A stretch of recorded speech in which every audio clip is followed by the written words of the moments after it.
Hey friends, welcome to exam partner channel. मैं हूं आपका एग्जाम पार्टनर प्रवीण सिंह राजपुरोहित। आज अपन पढ़ने वाले हैं क्या एप्टीट्यूड सीरीज का एक टॉपिक जो रहेगा आपका ट्रेन प्रॉब्लम्स के ऊपर। ठीक है, तो आज हम पढ़ेंगे वीडियो में कौन सा टाइप नंबर 3 ट्रेन प्रॉब्लम्स का। अगर आपने टाइप 1 और टाइप 2 का वीडियो नहीं देखा है तो जाके एक बार देख लो, मैंने चैनल पे ऑलरेडी अपलोड कर दिया है उसका वीडियो। ठीक है, और बेसिक फंडा भी मैंने पूरा क्लियर किया हुआ है कि वहां पे ट्रेन प्रॉब्लम्स के बेसिक पार्ट में क्या क्या आता है, उनको किस तरीके से सॉल्व करना है, क्या क्या अपने को गिवन लिखना होता है और कैसे फाइंड आउट करना होता है, सारा कुछ मैंने पहले वाले वीडियो में समझाया हुआ है। ठीक है, तो जाओ देखो और कॉन्सेप्ट बेसिक कॉन्सेप्ट पूरा क्लियर करो अच्छी तरीके से। ठीक है, तो आज की वीडियो में अपन क्या करेंगे, टाइप नंबर 3 देखेंगे जो रहेगा आपका ट्रेन एंड ऑब्जेक्ट के ऊपर। यानी यहाँ पे आपको एक ट्रेन गिवन होगी, एक या दो ट्रेन जो भी रहेगा क्वेश्चन में, और वहां पे आपको एक ऑब्जेक्ट दिया होगा। अब ऑब्जेक्ट यहाँ पे आपको दो पार्ट में गिवन है। ठीक है, दो टाइप यहाँ पे दो टाइप के आपके ऑब्जेक्ट रहेंगे। कौन से वाले? एक रहेगा आपका पोल या मैन या ट्री। जैसे आपको क्वेश्चन में लिखा रहा है कि भाई एक ट्रेन है, ठीक है, वो ट्रेन एक पोल को पास कर रही है 10 मिनट में, 3 मिनट में, या फिर वो 100 मीटर का पोल है या मैन को पास कर रही है, या फिर कोई ट्री है उसको क्रॉस कर रही है, इस तरीके से। ठीक है, दूसरा और एक आपको गिवन रहेगा उसमें क्या, ब्रिज, पैनल और प्लेटफॉर्म। कि भाई एक ट्रेन है 300 मीटर की, वो एक प्लेटफॉर्म को इस टाइम से इतने टाइम से वो उसको क्रॉस कर रही है। ठीक है, एक ब्रिज है 100 मीटर का, उसको वो क्रॉस कर रही है। तो इस तरीके से वहां पे आपको क्वेश्चन में या तो पोल गिवन रहेगा, या मैन गिवन रहेगा, या ट्री गिवन रहेगा, या फिर ब्रिज, पैनल और प्लेटफॉर्म। ये जो 6 आपको मैंने यहाँ पे जो आपके सामने वर्ड्स लिखे हुए हैं, इनमें से ही 99% कोई ना कोई वहां पे आपको कुछ ना कुछ गिवन रहेगा ही रहेगा। ठीक है, तो जब भी ऐसा आपको, जब भी कोई ट्रेन आपको गिवन है, ट्रेन का प्रॉब्लम गिवन है, और वहां पे आपको कुछ ऑब्जेक्ट गिवन है, और वो ऑब्जेक्ट क्या रहेंगे वहां पे, bridge, panel, platform, tree, man और या फिर पोल, तो समझ जाना कि वो आपका टाइप नंबर 3 रहेगा। ठीक है, तो इस तरीके से अपन वहां पे अपने को फाइंड आउट करेंगे क्या, कि कौन सा आपका ट्रेन प्रॉब्लम्स का टाइप 1 है, टाइप 2 है, या फिर टाइप नंबर 3 है। हुआ क्लियर? ये देखिए टाइप 3 का एकदम बेसिक पार्ट जो आपको ध्यान में होना चाहिए कि कौन से प्रॉब्लम्स आपके टाइप 1, टाइप 2 और टाइप 3 के ऊपर आते हैं। ठीक, अब क्या करेंगे, इसके ऊपर एक क्वेश्चन सॉल्व करते हैं, एकदम छोटा सा, थोड़ा सा बेसिक रहेगा ये, लेकिन काफी इजी रहेगा। किस तरीके से करना है वो आपको मैं पूरा फंडा क्लियर करता हूं। तो क्वेश्चन आपके सामने गिवन है, a train 300 metre long is running at speed of 54 kmph। ठीक है, तो kmph आपका क्या हो गया, किलोमीटर पर आवर के हिसाब से। ठीक है, नाउ क्या बोला हुआ उसने कि in what time it will pass a bridge of 100 metre long.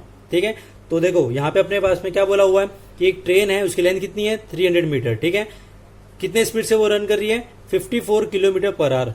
इतना हुआ क्लियर? दो चीजें अपने को मालूम पड़ी, क्या, ट्रेन का लेंथ और उसकी स्पीड कितनी है।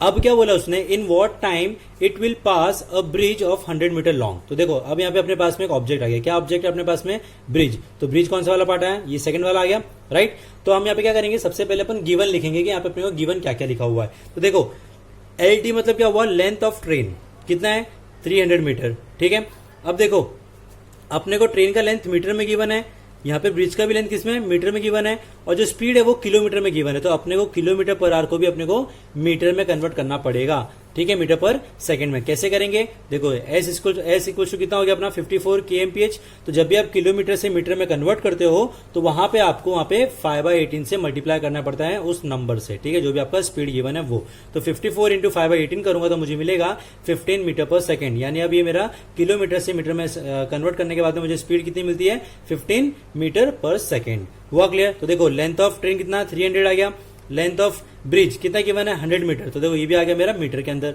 स्पीड कितना है मेरा, 15, ये भी मेरा मीटर के अंदर आ गया, बराबर। अब क्या निकालना अपने को, in what time it will pass a bridge of 100 metre long. ठीक है, इन व्हाट टाइम, यानी अपने को यहाँ पे टाइम निकालना है, किस में निकालेंगे, सेकंड में, नॉट कि मिनट में। क्यों? क्योंकि यहाँ पे अपने को सब कुछ मीटर में गिवन है, इसके लिए। अगर किलोमीटर में गिवन होता तो वहां पे अपन क्या करते हैं, उसको मिनट में निकालते हैं। ठीक है, तो कैसे निकालेंगे, फॉर्मूला है आपका S equals to D upon T, यानी speed equals to distance upon time. ठीक है, अब हमारे पास में दो डिस्टेंस है, कौन से, एक लेंथ ऑफ ट्रेन है, एक लेंथ ऑफ ब्रिज है। देखो डिस्टेंस मतलब वहां पे आपको उसको आप लेंथ भी एक तरफ से बोल सकते हो। ठीक है, तो ट्रेन का लेंथ कितना हुआ, 300 मीटर, और ब्रिज का लेंथ कितना है, 100 मीटर। तो जैसे ही वो ट्रेन ब्रिज को क्रॉस करेगी तो वहां पे उसका वो भी तो लेंथ अपना ऐड होगा ना ब्रिज का। तो डिस्टेंस मैंने कैसे लिख लिया, length of train plus length of bridge upon T मेरा एज इट इज आ गया। ठीक है, अब लेंथ ऑफ ट्रेन कितना है, 300, लेंथ ऑफ ब्रिज कितना है, 100, तो कितना हो गया, 400, और स्पीड कितना गिवन है, 15 मीटर पर सेकेंड। तो ये आ गया मेरा, देखो T को मैंने यहां ले लिया, S को मैंने इसके नीचे ले लिया। ठीक है, S नीचे आएगा तो कितना हो जाएगा, 15, तो ये आ गया 400 अपॉन 15, और मेरा यहाँ पे रहेगा T। तो मुझे T मिलेगा कितना यहाँ पे, T इक्वल्स टू 26.6 सेकेंड्स। यानी वहां पे वो जो 100 मीटर का जो ब्रिज है, जब वो ट्रेन वहां से क्रॉस करेगी उस ब्रिज को, तो वहां पे उस ब्रिज को क्रॉस करने में कितना टाइम लगेगा ट्रेन को? 26.6 सेकेंड्स। हुआ कि अच्छे से पक्का श्योर। सबसे पहले क्या करना, आपको जो भी क्वेश्चन गिवन है उसमें से आपको गिवन फाइंड आउट करना है, ठीक है, कि आपको गिवन क्या क्या है, मीटर में गिवन है कि किलोमीटर में गिवन है, इस तरीके से, ठीक है। अगर किलोमीटर से मीटर में कन्वर्ट करना है तो वहां पे 5/18 से मल्टीप्लाई कर दो। अगर वहां पे मीटर से किलोमीटर में कन्वर्ट करना है तो 18/5 से उसको मल्टीप्लाई कर दो स्पीड को, ठीक है। उसके बाद जो भी गिवन है आपका एक ही फॉर्मुला लगेगा यहाँ पे, कौन सा वाला? Speed equals to distance upon time. याद रखना ट्रेन एंड ऑब्जेक्ट वाले प्रॉब्लम में, ट्रेन प्रॉब्लम्स के अंदर हमेशा आपको mostly S equals to D/T लगता है, खाली उसके अंदर आपको कुछ मॉडिफाई करना पड़ता है। जैसे यहाँ पे दो लेंथ थी, लेंथ ऑफ ट्रेन और लेंथ ऑफ ब्रिज, तो अपने को दोनों को ऐड करना पड़ेगा जब वो ट्रेन उसको क्रॉस करेगी तब, ठीक है। तो अपने को यहाँ पे टाइम कितना मिल गया? 26.6 सेकेंड। वो अगले अच्छी तरीके से पक्का, ठीक है। तो thank you so much video देखने के लिए। अगर कोई वीडियो अच्छा लगा तो लाइक कर दो, कमेंट कर दो, सब्सक्राइब कर दो। अगर आप इस चैनल पर नए हो तो सब्सक्राइब करना भूलना मत और बेल आइकन प्रेस करना भूलना मत, क्योंकि आगे बहुत सारे वीडियोज है जो एप्टीट्यूड सीरीज में आने वाले, ठीक है। Thank you so much, have a nice day.